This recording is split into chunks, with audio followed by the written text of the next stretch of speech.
I'm Bronko, and boy do I got a story to tell you. It's Saturday, June 4th, and it's National Cheese Day. From Wisconsin, gotta love cheese. I think it's part of the state constitution. Anyway, all the scores and highlights from Friday's action in Major League Baseball can be found on the right side of your screen. Now, let's dip into some history. On this day in 1968, Don Drysdale pitches his 6th consecutive shutout when he blanks Pittsburgh 5-0, scattering 3 hits without a walk while striking out 8.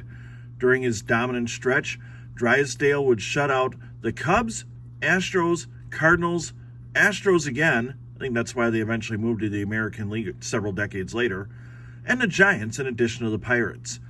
Big D, as they called the 6'5" right-hander, finished the season 14-12 with a career-best 2.15 ERA. The Hall of Famer finished with 209 wins and a 2.95 ERA. Now, let's get to the really good stuff. Get your change out, because on this day in 1974, the Cleveland Indians were selling beer for $0.10 apiece. 10-cent beer night would become an unmitigated disaster at Cleveland Municipal Stadium as the Tribe hosted Texas. Around 25,000 fans showed up for cheap suds, and while moderation is the key, it was the exception rather than the rule during an evening in which fans regularly ran on the field, tossed full beers at Rangers manager Billy Martin when he had the audacity to make a mound visit, and never one to back down. Billy Martin blew kisses to the fans as they returned to the dugout, which led to fans tossing lit firecrackers into the Texas bullpen. It should be noted that the Indians and Rangers had some beef stemming from a brawl that took place when the clubs met a week earlier, and the fans were well aware of that. When a fan ran onto the field in the 9th inning and tried to swipe the hat of Rangers center fielder Jeff Burrows, Texas players stormed the dugout to protect their teammate, and, well, all hell broke loose.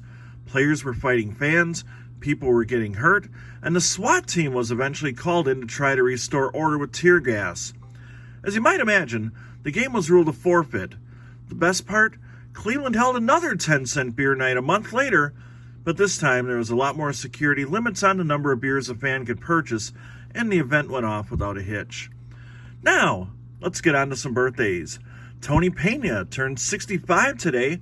The 5-time All-Star won 4 Gold Gloves and finished his 18-year career with 1,687 hits. Darren Erstad turns 48 today. In addition to being a 2-time All-Star and a World Series champion with the LA Angels in 2002, he averaged 42.6 yards per punt for the 1994 national champion Nebraska Cornhuskers football team. And Freddie Peralta turns 26 today.